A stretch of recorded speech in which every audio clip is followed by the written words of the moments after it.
everybody! How's everyone doing? This is me, Joey, and welcome to my channel!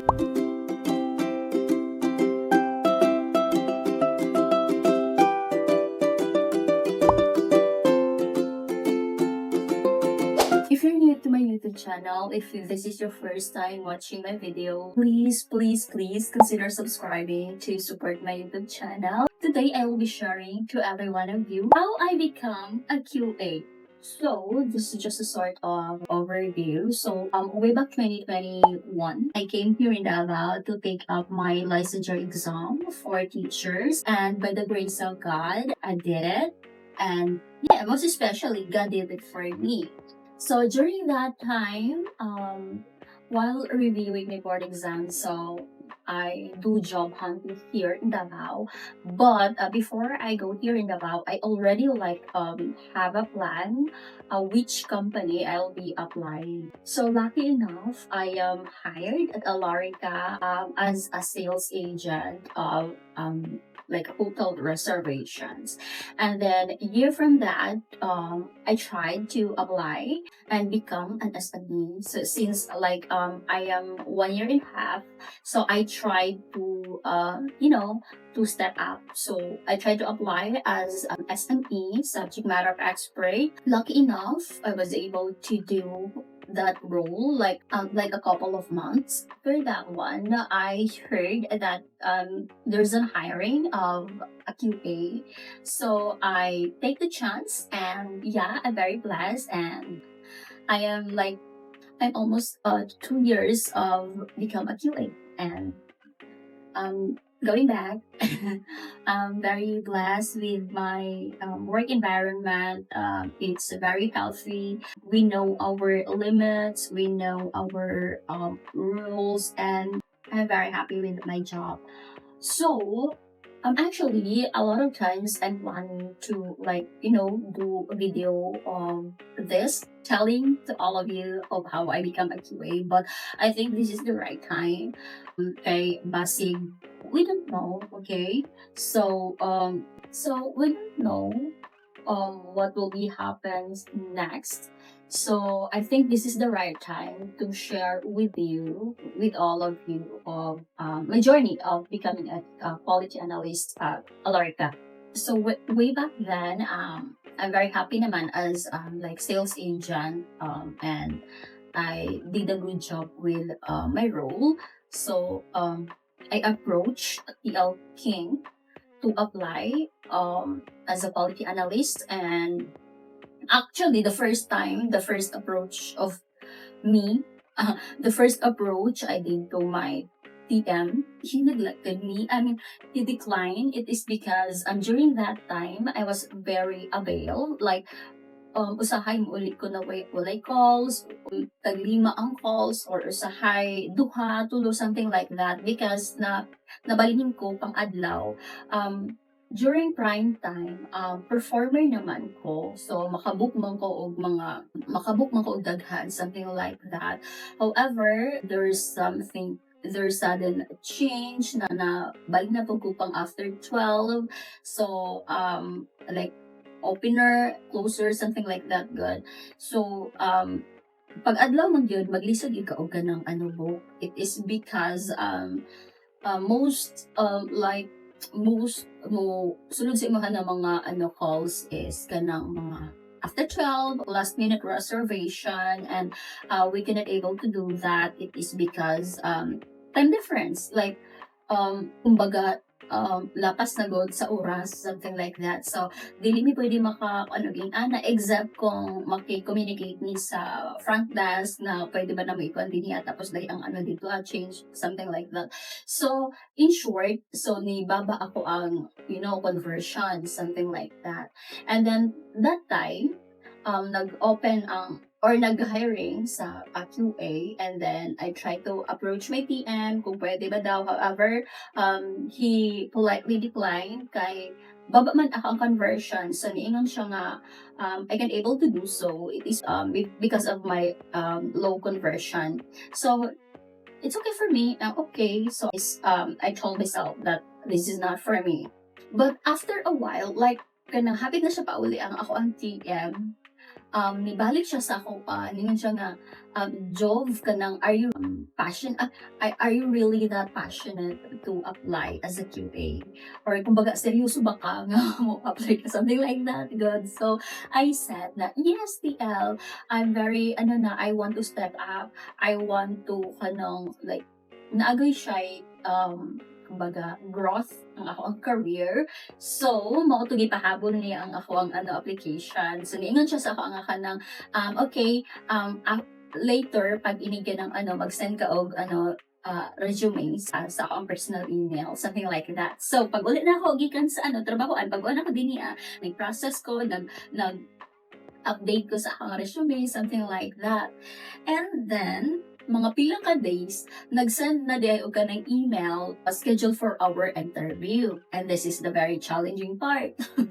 So, since katong pag-send sa katong kuan sa QA is rest day sa ako at PM, so wala siya na kuan, wala siya na orient na kaninga na daya mo ang interview. And then ako po wala po ko na orient kay si TL lang man ang maka-receive sa email, makabalo sa email, something like that.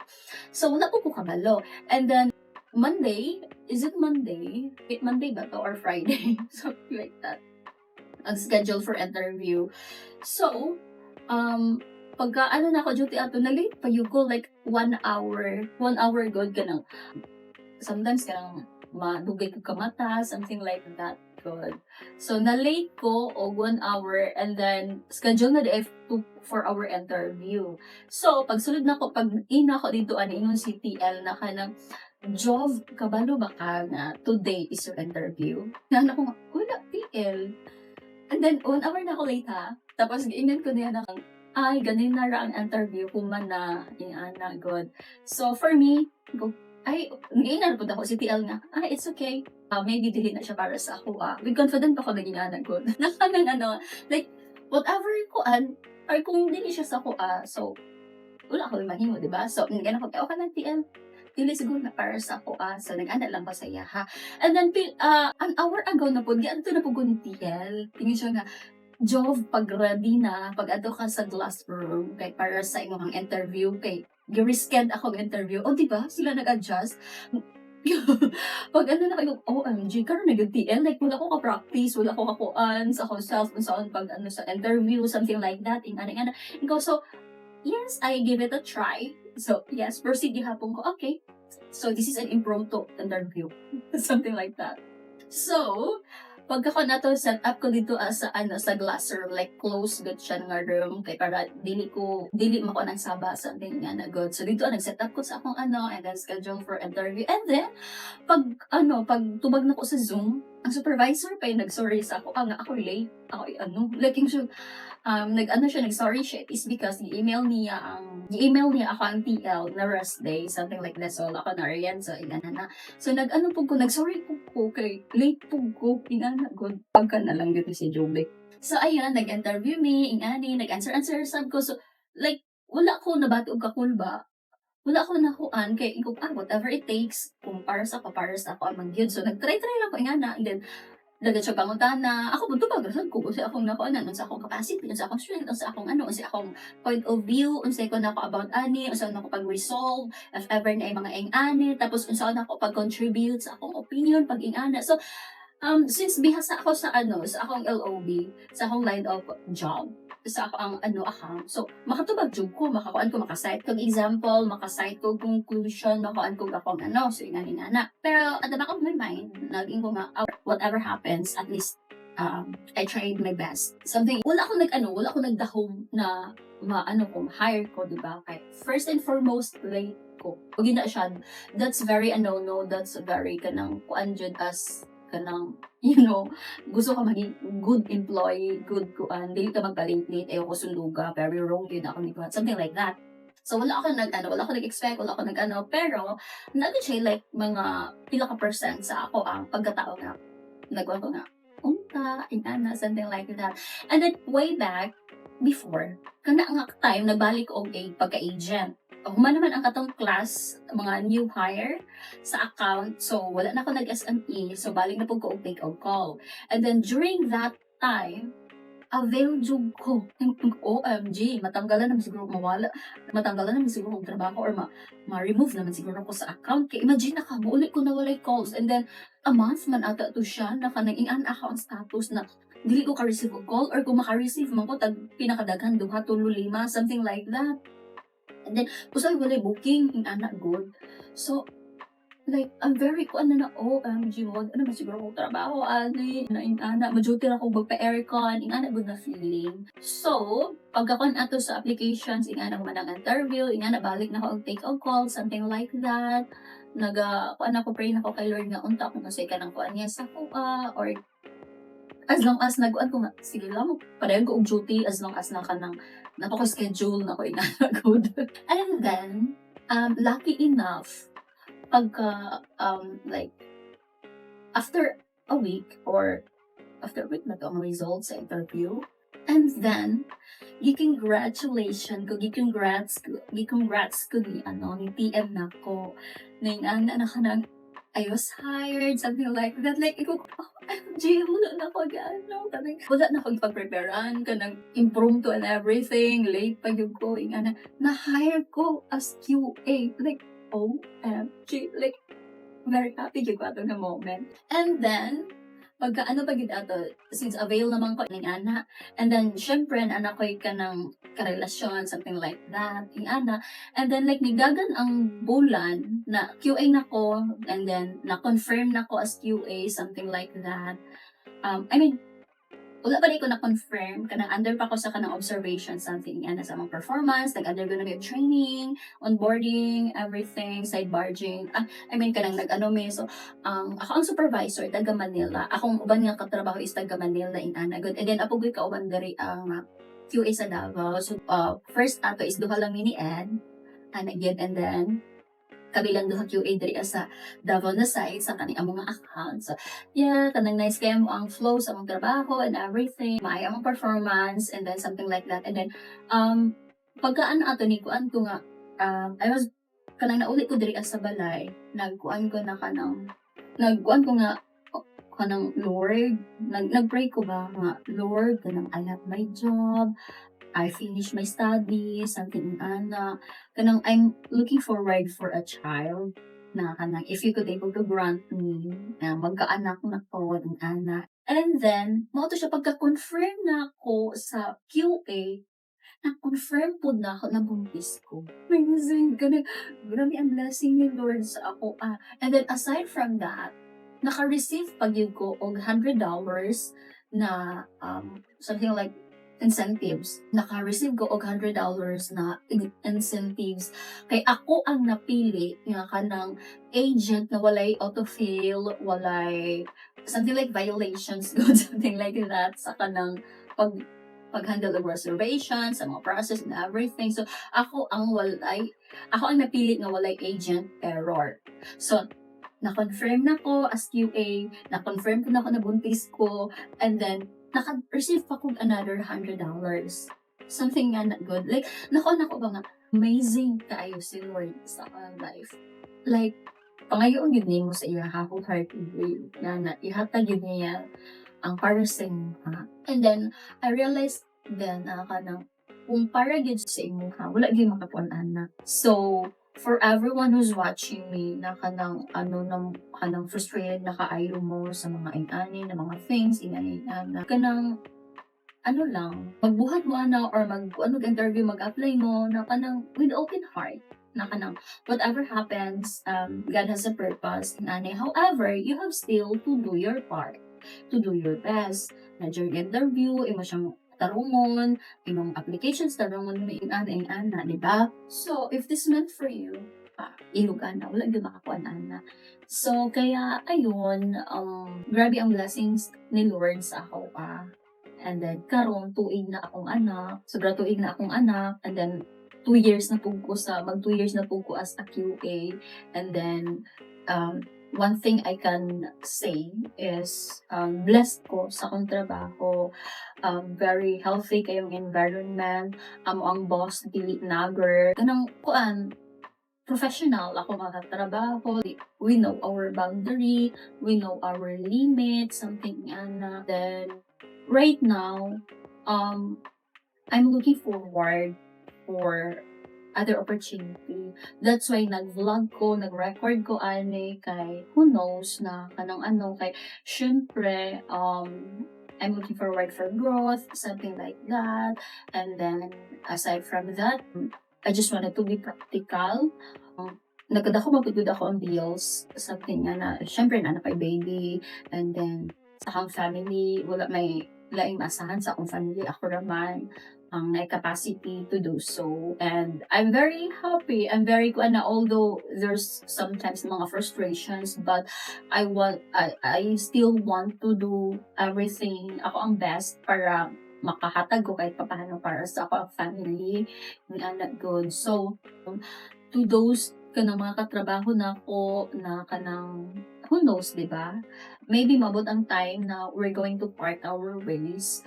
I just want you to know na I'm very blessed sa trabahoan. Blessed kung nakatrabaho mo, kay dili mo toxic, dili mo ka ng, on good, very professional, nga na good. And then, happy ko sa time that we are together, something like that. Thank you for everything, for understanding me na kanang pag ako na kanang dili kaayo ko something like showy, and then wala kayo ko pano ka ng attachment and everything kay lisod man gud pag ako ang ma-attach. So I'm trying to kanang kuan good na sa mga boundaries, something like that.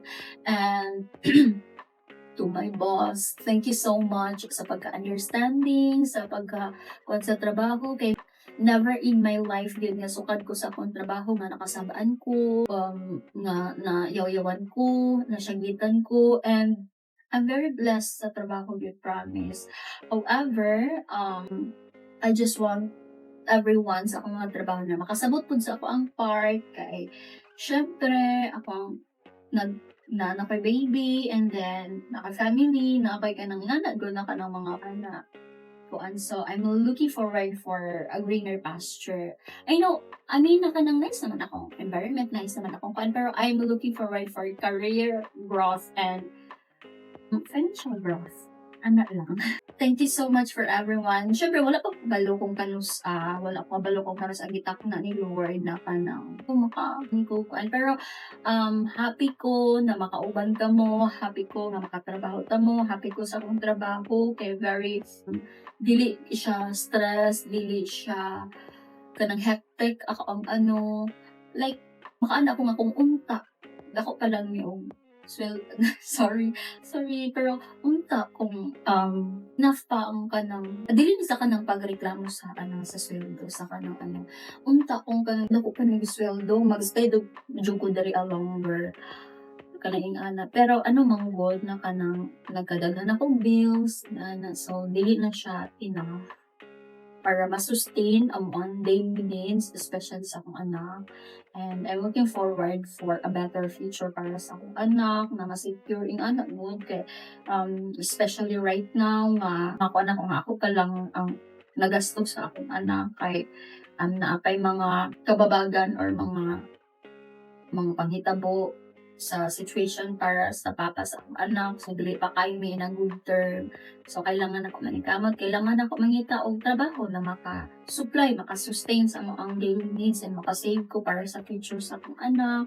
Ngayon na good. And then, maka-hatag ko sa akong family. Kung anak ako akong papa na kanang dili na kayo kuan gyud kayo sa umang. Although, yes, magtrabaho siya sa umang kay nakasanayan man niya na. Pero di na gyud nga kanang kani gid ang pinakabugat gid na rason sa ako ang pagpaningkamot. Ako ang parents na gusto na ako kay nagkatigulang na sila nga gusto na ako nga kuan mo ang kahimtang nga na good kay sa mga nakabalo sa mga nakakon sa mga kabalo gid mo nga dili yun lalim or di gyud dali ang kahimtang sa bukid kung sa kalisod. So I will gonna do everything that I can para ma-provide ang kinabuhi nga dili man ko anak na magpadato inahan na gusto lang nako nalay ko na akong parents na di na sila kailangan magtudo kayon grabe og kanang kinuan sa bukid para lang ma-sustain ang needs, para lang makapalit og kape, para lang makapalit og asin, something like that. Sabi so sorry, I'm very emotional, pero maugid na siya ang dako kaayo nga rason Nganong naningkamot ko kay sakit kaayo sa akong part. Makita na ako kong parents na nagkatigulang na sila nga di na kayo nila makaya ang mga bugat na trabaho sa bukid. Especially nag-inala sa usin ako na saging ikan sa bukid pa sa barrio. Sakit sa akong puso. Kung ano yung kaya ko anak. Hindi na ako gusto na kanang forever ka na akong tinabuhi sa ako ang family.